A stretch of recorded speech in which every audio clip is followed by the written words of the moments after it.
The May 25th, 2023 special meeting of the school board is called to order. Mirroring and modeling the way our students begin each day, I ask that we pause for a moment of silence at this time.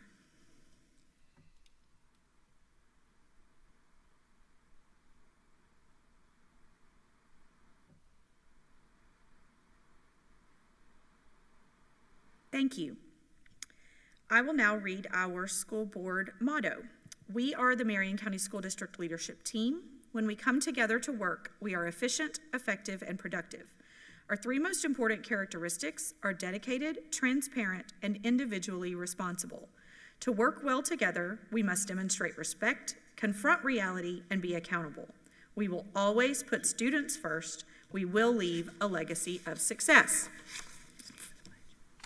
For the courtesy of those listening to the meeting, I'm requesting everyone in the audience to please remove their hats and turn off their electronic devices or put them on vibrate. Later in the meeting, up to 30 minutes will be provided for individuals to address the board on matters concerning the operation of Marion County Public Schools or the school board only. Presentations to the board are limited to 5 minutes and are televised. If you wish to address the board regarding a regular agenda item or matters on which the board customarily takes action, you must first complete a peach-colored form located in the lobby. If you wish to address the board regarding a public hearing or a student discipline matter, please complete a lime green colored form. These forms must be fully completed and received by the board clerk no later than 9:10 a.m. The procedures applicable for each are on a separate sheet. Board clerk, please call the roll. Dr. Allison Campbell, District 1. Here. Mrs. Lori Conrad, District 2. Here. Mr. Eric Cummings, District 3. Here. Mrs. Nancy Thrower, District 4. Here. Dr. Sarah James, District 5. Here. Dr. Diane Gullett, Superintendent. Here. Mr. Jeremy Powers, School Board Attorney. Here. Thank you. I would like to ask everyone to please stand and join me for the Pledge of Allegiance.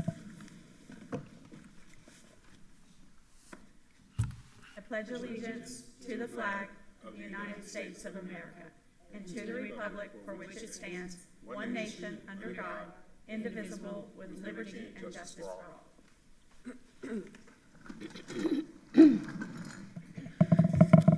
Thank you. I will now ask the school board's attorney to explain the rules governing persons who wish to address the school board today. Good morning, Attorney Powers. Thank you, Madam Chair. In compliance with Section 286.0114 of Florida statute, the school board has adopted uniform procedures for public speakers who wish to speak at this morning's meeting, either regarding one of today's agenda items or a matter relating to the operations of the school district. These procedures will ensure the public has a reasonable opportunity to be heard on school board and school district matters. The completed forms were due to the school board's clerk no later than 9:10 a.m. This morning's speakers will be called prior to the business portion of the school board's meeting in the order of receipt by the school board clerk. Each speaker will have 5 minutes of time. However, if there are more than 5 persons who wish to speak, the board may seek consensus to limit each speaker's time to 3 minutes. Speakers and meeting attendees are expected to conduct themselves in a respectful manner. Pursuant to procedures for public comments item 6, speakers are not to identify specific individuals other than themselves or their child unless a statement has been provided 24 hours in advance. If there are matters dealing with student expulsions or discipline, which there will not be at today's meeting, then that would be held off air after this session. To ensure student privacy, only a parent or guardian may use a student's first or last name. Identifying references to or identification of other students or their families are also strictly prohibited. Thank you for your attention to the board's requirements. Chair, that concludes my explanatory remarks. Thank you, Attorney Powers. So the only item on our regular agenda this morning is the discussion of the superintendent's evaluation. As we stated on Tuesday evening, or as I stated on Tuesday evening, there was a meeting in Miami that our superintendent was needed to be at, and so that was the regularly scheduled time we were intending to have this conversation. But because of that, we now have this specially called school board meeting so that we could address superintendent's evaluation. And this is the first time that the school board will be publicly doing this evaluation of our superintendent. The purpose of evaluations of superintendents are to show the areas of improvement if needed and what areas that we recommend for improvement collectively. Today, we will create a collective evaluation with the board agreeing on common themes and areas of improvement if necessary. I want to personally say that I am grateful that we have come this far. This is being our first ever appointed superintendent. We had a lot of work to be done in the first couple of years of transitioning from an elected to an appointed superintendent. And I believe this year we have worked very diligently to ensure that this evaluation tool aligns with our strategic plan for the first time. And I'm grateful for that. However, in this process, as we delve into it a bit today, in this process, I also personally identified some things that I think we will continue to tweak as we move through this process and continue to evolve how we can improve this evaluation process. What I felt was missing was a self-evaluation tool, perhaps, and allowing our superintendent to potentially even grade herself on certain areas, and in tandem with that, the opportunity to share documentation to back up some of the things that perhaps have been done that we as individual board members may or may not have been aware of. And I just found that being a bit of a lacking element that I think we can continue to tweak as we evolve this in the future. But knowing we've just reappointed our superintendent for another 3-year contract, and a part of her contract says that we will do this every year by June 1st, time is of the essence to ensure that we get where we are today. So with that, Attorney Powers, I would like to hand it over to you, please. Yes, just briefly, along with all of your qualitative evaluations, there was a quantitative portion which asks for for a numerical score and numerical scores on sub-items related to each particular score. You will have gotten a form, and it's uploaded also to Board Docs for public viewing, which has, rather in small font, sorry about that, all of the numerical scores calculated across based on a composite of all 5 board members. So these are the numerical scores, and this is the central document that is simply based exactly on how each of you scored individually, numerically, the quantitative portion of the evaluation. It does not take into account the qualitative commentary or anything that is in your individual evaluations, which are also in Board Docs. Thank you, Attorney Powers, for that explanation. Yes, we do have all 5 of our evaluations separately, and then thank you to the team for creating the collective document, and that the collective document is what we will reference today so that we can discuss how we want this final evaluation to look if this is it, and we say, okay, based on this, the overall score for the superintendent is a 3.32, and we collectively decide that's what it is and we're keeping this as is. Or if we collectively decide individual categories, we want to say, rather than an average score, we're giving 1.1 a 3, or we're giving 1.1 a 4, or what if we want to go that route, that's up to the board at this point and the conversation that we will have today. So, with that being said, is there any additional commentary that we want to have about the evaluation process ahead of getting into each individual goal? Simply that at the end of that process, if there are changes made to the collective document, then you can approve those changes. We do need to make a motion and accept this as the document or this as amended. And of course, we've all been through the amendment and how you go through that process. So I will be keeping notes as to whether any numerical amendments happen for the evaluation. Of course, your commentary won't be included in this particular one, but it will be preserved as part of the record through today's meeting. Right, thank you. Any comments before we jump in? Dr. James. So I would like us as a board with Dr. Gullett to look into, and maybe the attorney can try and do this, safeguarding some time for a special meeting to discuss the tool in the fall so that things that we would like to address, we can kind of talk about in that meeting, because coming to consensus on changes now is a little late in the game. One of the things that I would like to suggest is under progressing, instead of the word does not, I would like it to say continues to work towards meeting expectation. I think we're in a 5-year strategic plan and we're continuing to work towards meeting the expectations of the plan. And I would not, and I just want to go on record to say, as a board member who gave progressings, my progressings represent a continued focus and work towards meeting expectation. So while this is the superintendent's evaluation, the work is reflective of the staff that she hires as well. So I just wanted to ensure that the staff in the departments that may be reflective of a progressing on my tool know that it is intended, and how I looked through this lens is not, while it is not meeting expectation, I see it as continuing to work towards meeting the expectation. So in a later meeting, I would love to have a conversation about a language change. Chair Campbell, that's the area that I had the most contention with in this evaluation process. The definition of the progressing. I saw that we, and again, we'll have to come back and work on the tool. However, we had 4 areas of rating for highly effective, progressing, and unsatisfactory. And there was no in-between category. That progressing seemed to be punitive and almost damning the way it's written in this current document, in this current tool.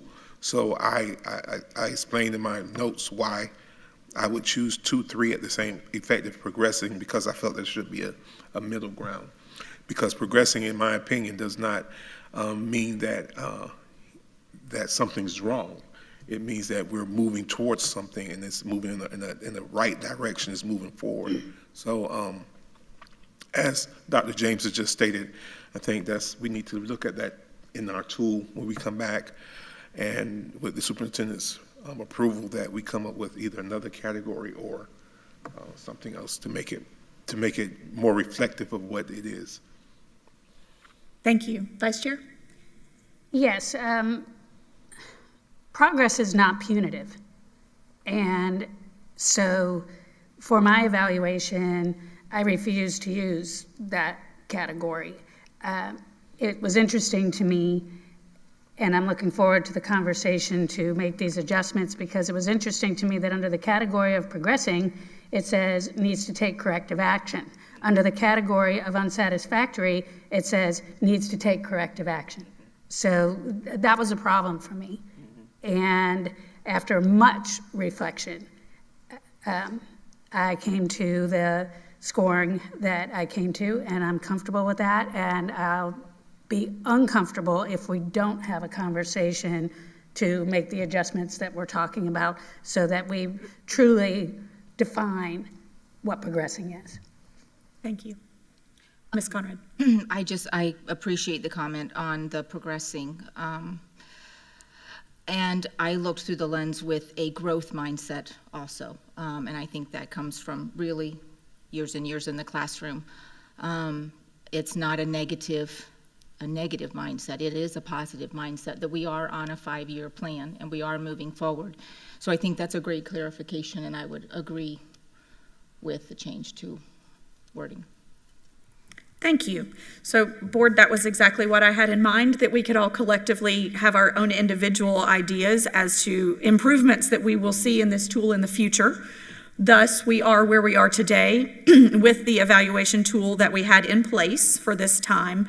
So I would like to take a few moments for us to talk individually about each goal, and to say if there were specific things that we do recommend. I know that there are a handful of level 2s that we may have just identified that don't necessarily need corrective action by the board's individual board members' interpretation of that.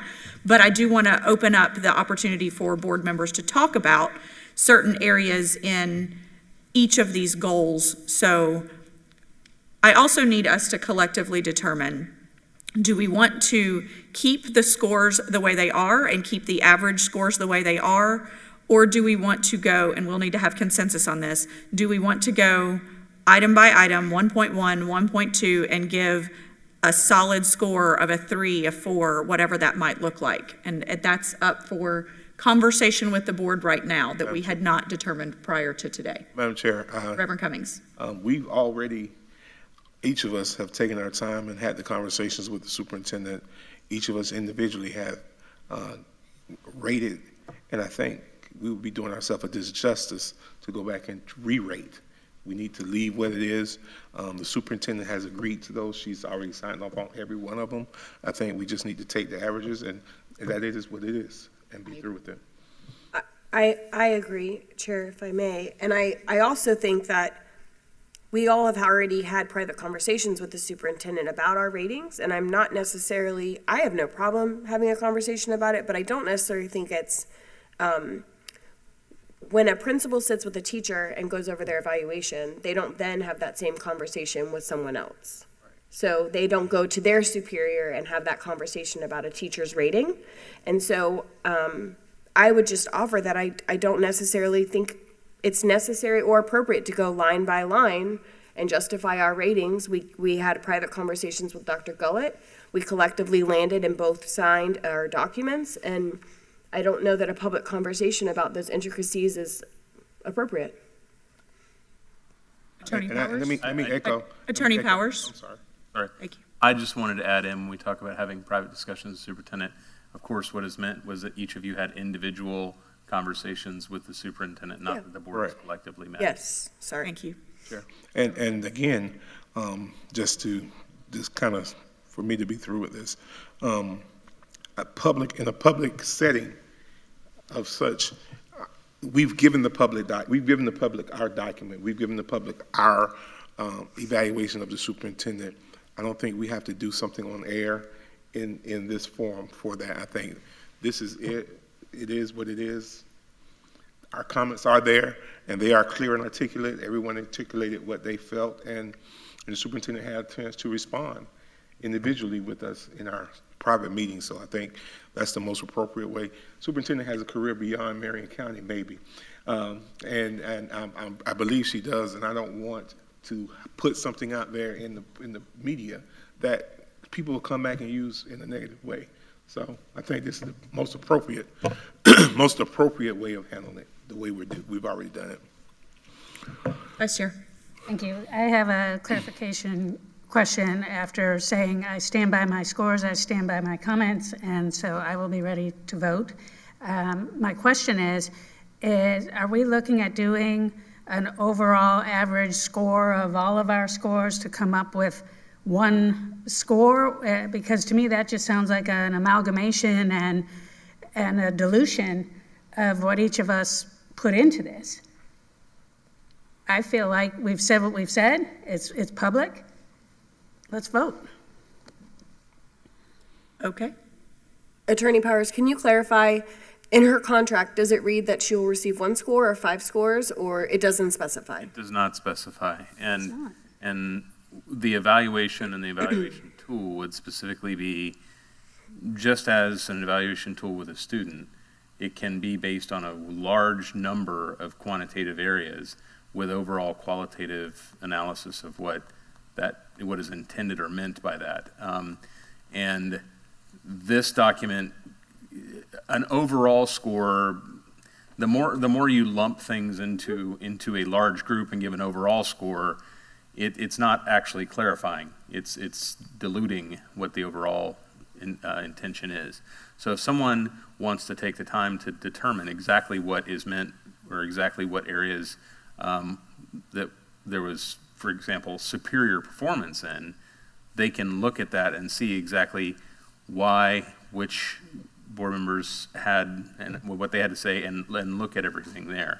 So I don't believe the intention was to, or that the contract, and I know that the contract doesn't allow for there to just sort of, we need to come up with a 3.9 or a 4.1 or some number. We need to, that's not what the purpose is. It's comprehensive. Okay, thank you for clarifying. I envisioned it just all 5 of our evaluations being put together, and if we want to take this summative tool and attach it to the back, but how I envisioned it was that we each put forth an evaluation, because she has 5 bosses essentially, and that's how it is put together.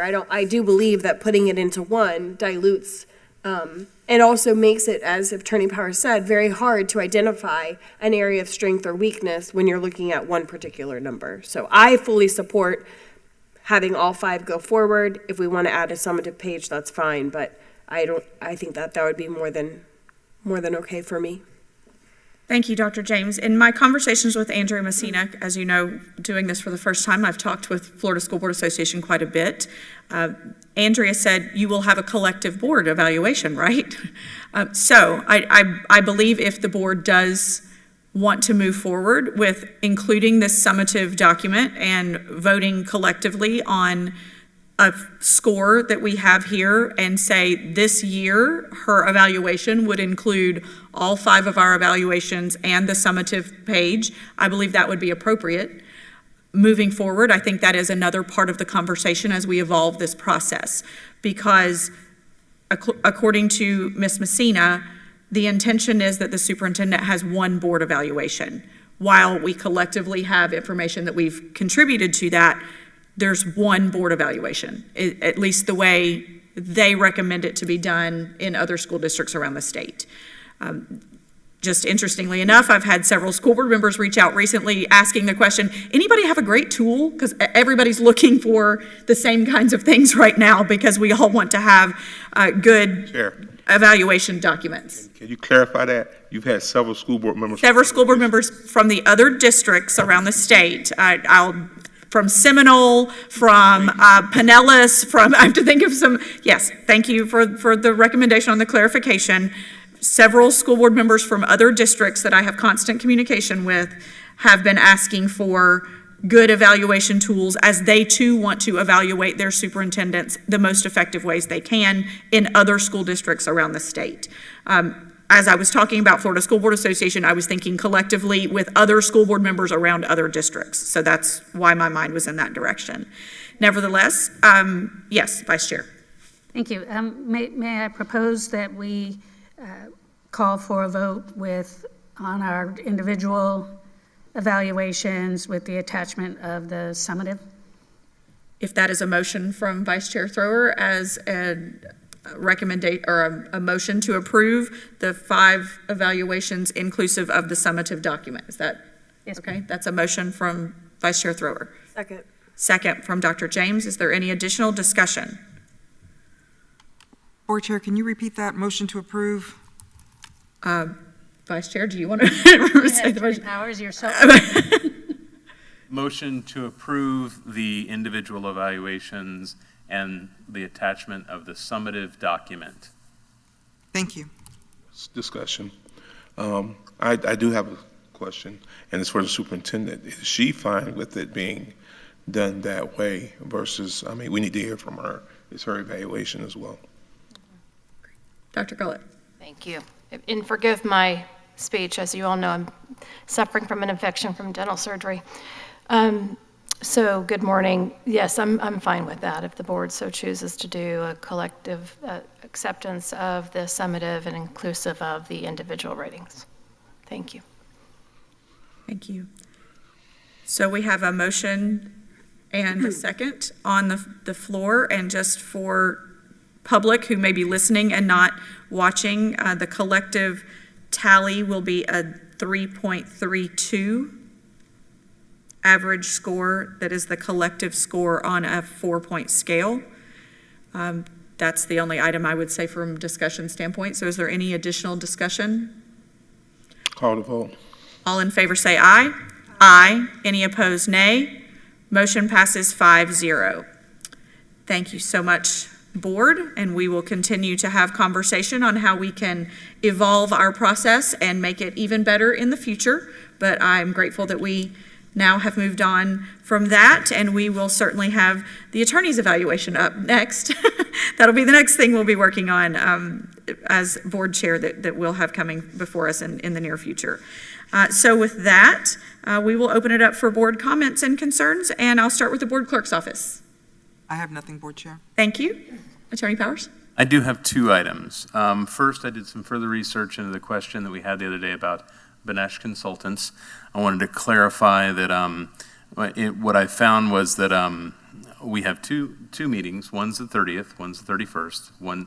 The The 30th begins at 1 o'clock. The 31st begins at 9 a.m. The intention of staff all along was apparently that on the 30th, Banesh would meet with us doing the consultancy.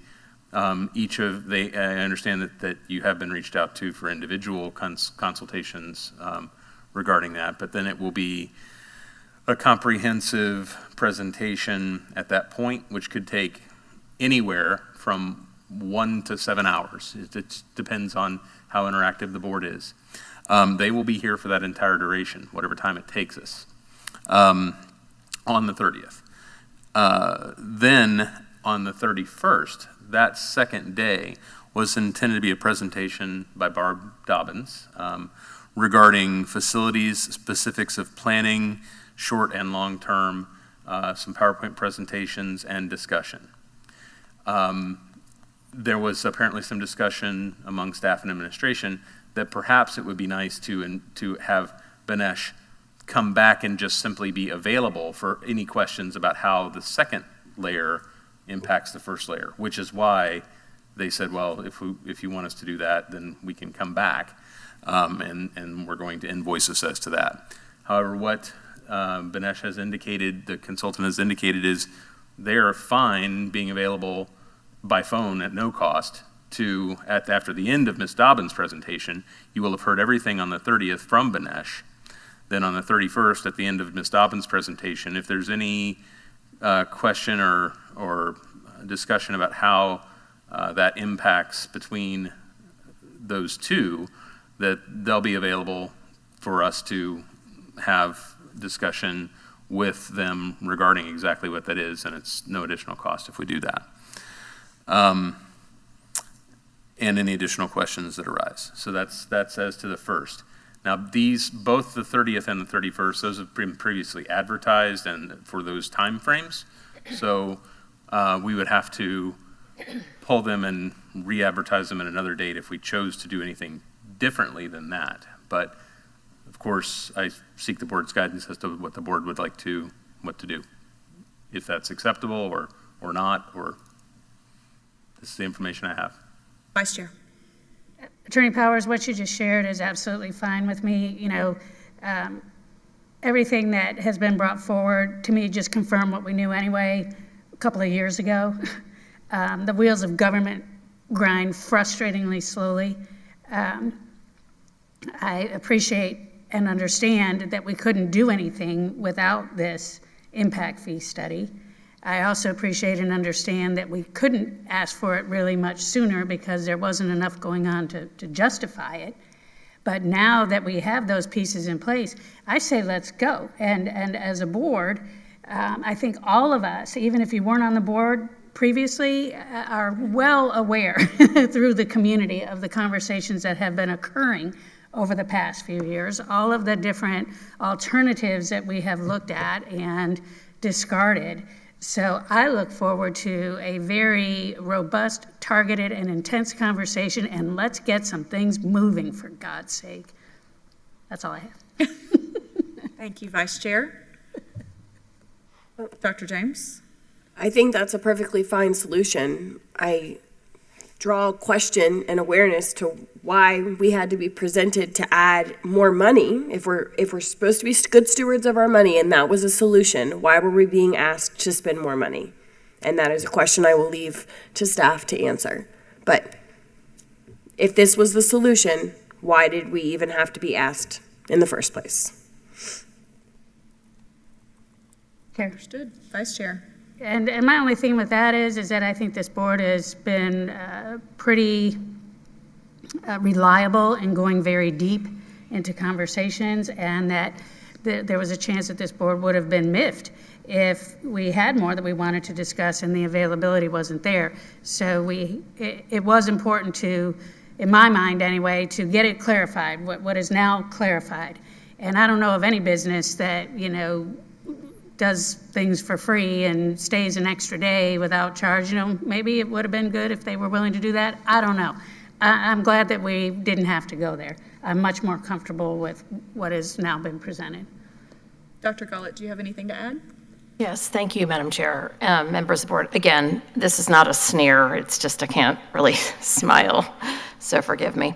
It is my expectation that we ask this company to incur those extra costs, and we've been involved with them in this project and waiting for that consultant to be available. Can't guarantee they will do that, but it certainly be my expectation that we ask for them to include that in their costs that we've already paid. Thank you. Okay, so do you have your direction, Attorney Powers? Yes, and I just want to clarify that they'll be online watching and then available for questions on day 2. Is that what we're asking them to include? Because that would be at no additional cost.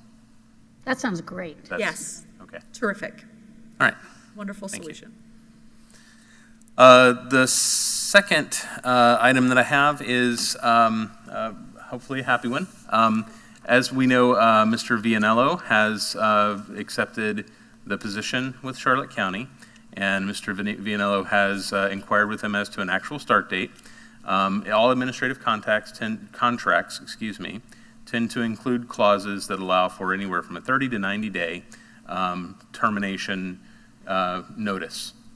And they would like for him to begin on June 13th. And that, of course, does not give a window for any larger amount of time of notice. It has been, I won't say customary, but I know of several instances where it's been done, that the board can, by consensus, indicate that that notice is sufficient and allow him to accept that position timely on the notice that they have. And of course, he would be responsible between now and that time for cleaning up anything that he needs to with the superintendent and at her direction. So that's not something that needs a vote, but simply because that is an area of the contract which the board could choose to enforce, then I would need to be able to, in good faith, say that that is acceptable to the board or not. Madam Chair, due to the nature of the business that we're in, we're coming to the end of the school year, and the new school, this district is getting ready to move forward, and they're progressing of preparing for the next year. I think we need to waive that part of that contract and just move forward, let Mr. Vianello move forward and be the superintendent of Charlotte County, and we can move forward and do what we need to do to take care of our business as well. We don't want to hinder any person or individual school district, so I think that's the best thing for us to do. And he's been a great servant in our district, so let's move forward. Agreed. Consensus, board? Yep. Vice Chair? Just confirming with Dr. Gullett that, because this is also operational in nature. Yes, thank you. Absolutely, and I think his start date there is June 14th. So I think we issued a letter that he's requesting that June 13th, the day before, be his last day here. And of course, any vacation days he would take would be approved in between. Thank you. Yep. It makes sense to me. Okay, so your consensus, and I'll transmit that information. Thank you. Thank you. Thank you. Before going to Dr. Gullett, I just want to make sure, we did not have any public speakers that filled out a form for today. Is that correct? Did we have any speakers that filled out a form for today? Okay, all right, just double checking, because I know we went through the whole explanatory remarks, and then I didn't ask if we had any speakers that had filled out a timely request to speak. It was rather obvious. It was. We know that based on the audience that we Right. see before us, but I see why you publicly wanted to ensure that we made sure people were aware that we did give the opportunity for public comment. Okay, Dr. Gullett. Thank you. Good morning again, Madam Chair, members of the board. Just a few items. I want to extend my thanks to Ms. Boston-Ellis for serving in my capacity.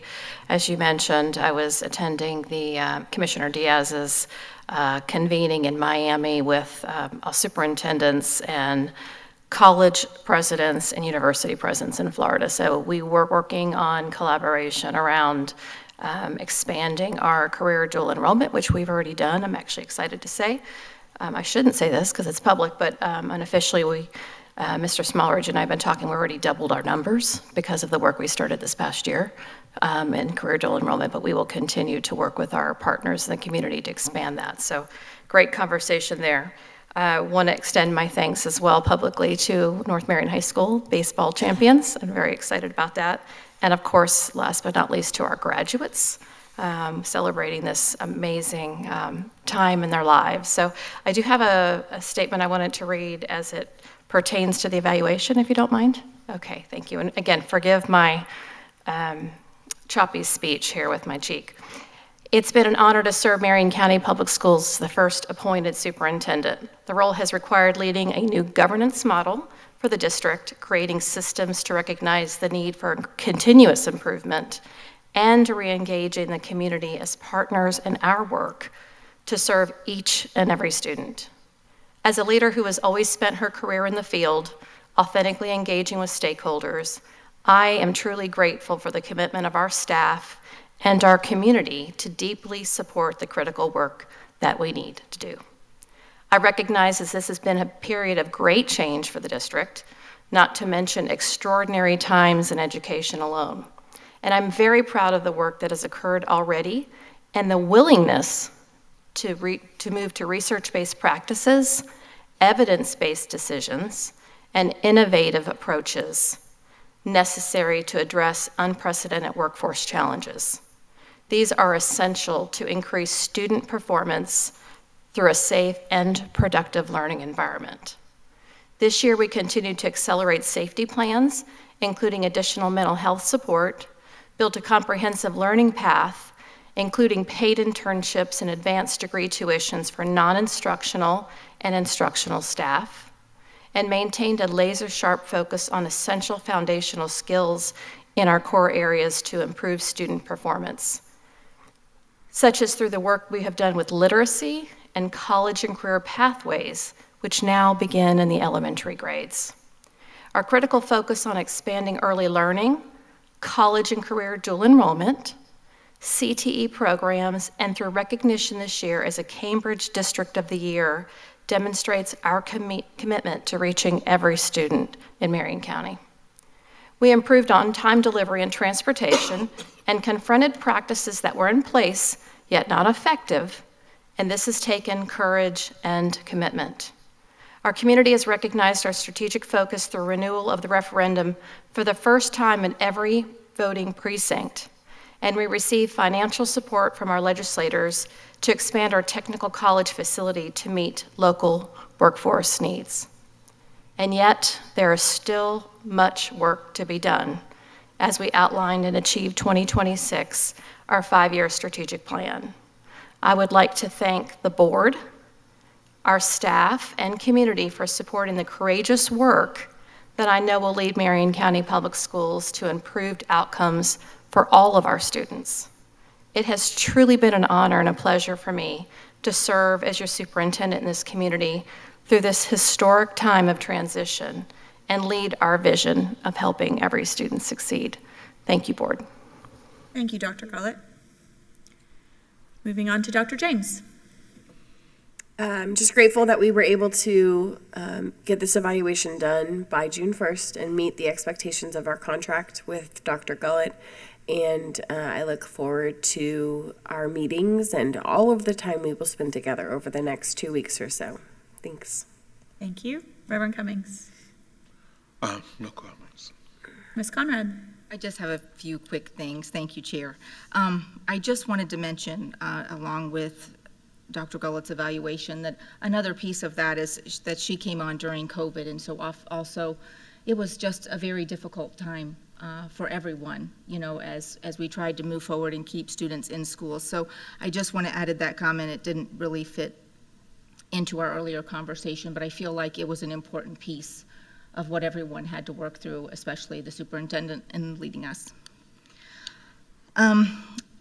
Yesterday I had the opportunity to participate in another We the People program at Liberty Middle. And earlier in the week there was some discussion about our social studies curriculum, and so I just want to encourage us as a district to really investigate that and use it as much as possible to supplement our curriculum in social studies. So I wanted to share that out with everybody, because it really, every school that I've had the privilege of visiting and participating, it's been exceptional really great, and the knowledge base of the students has been phenomenal. It's really unbelievable. So I just want to give a shout out for that program. And the other comment I would like to make is just how much I've enjoyed this season of graduation, from being at pre-K graduations to 5th grade graduations to Lake Weir's graduation last night, and just all the different ways that our staff members find to celebrate our students in the things that they do equally well and in their differences. And last night, Mrs. Wade celebrated, as part of her speech, Mr. Gibbs and his time at Lake Weir, and it really was just phenomenal. You could see the appreciation she had for what he brought to that school.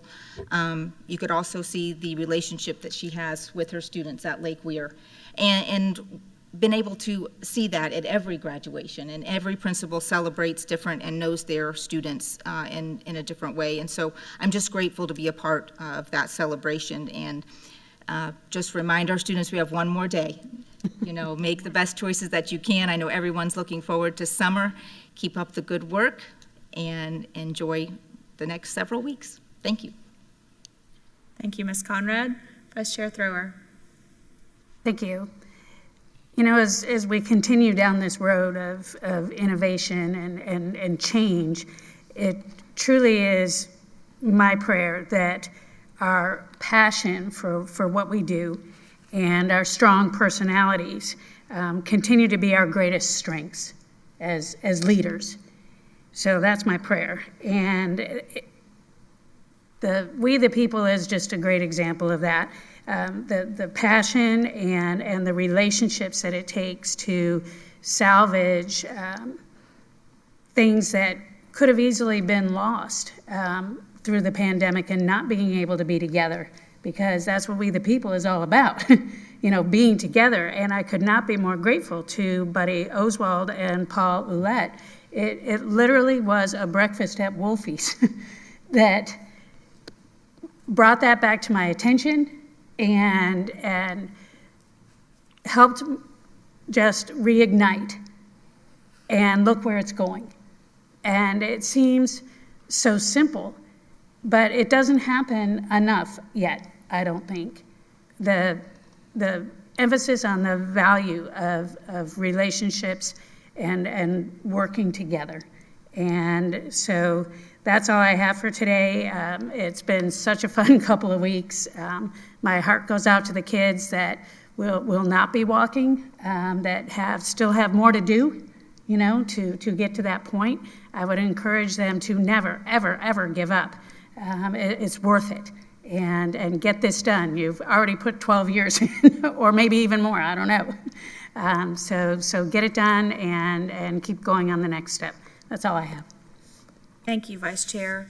And thank you for the board comments from each individual board member, because they always bring to memory something that I appreciate sharing. Thank you for mentioning the We the People. I too had the opportunity to attend the Liberty event yesterday and continue to believe that it's wonderful to put that not only in middle school with civics, but our elementary school kids need that kind of supplemental information. And if we have it and we can do it, and we can do it well and inexpensively or expensively, I'm interested in knowing what the cost is, but let's take a look at that seriously. I appreciate Ms. Conrad's valuable just out of the classroom experience to share with us that potentially, and I'm not putting words in your mouth, but that social studies curriculum could potentially use a boost. And so I'm interested in seeing what that looks like, and welcome the team to send that our way. Graduations have also been amazing and spectacular. I have now had the opportunity to stand directly in front of a principal, and I didn't have the opportunity last night to stand directly behind the principal, but I'm sure that was a sight to behold, Ms. Conrad, to see. I know Ms. Wade was going to have different handshakes and things with certain students, and I didn't have the privilege to see that because of standing in front, but I did tell Principal Wade Martin at Dunellen that I don't ever want to be right in front of him because all the students weren't even acknowledging me. They were going straight to him. And so I had no eye contact from any of those Dunellen students because they were going straight to him because they wanted to shake his hand. Who cares about me?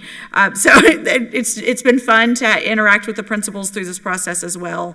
And kudos to all of those students who are graduating from all the different levels, kindergarten, pre-K, fifth grade, and obviously on into even eighth grade, and then on into our graduating seniors who are completing a culmination of amazing work. We are truly in the vision of helping every student succeed. I also want to say thank you to all of those teachers who have had even a little bit of leniency these last couple of days, because we have had students that have been trying to make up work or make up a test or turn something in, and that's going to mean extra work on those teachers to ensure they can get the grades done on time. And shout out to those teachers who are helping students make sure that they have a way to succeed, because that is definitely imperative.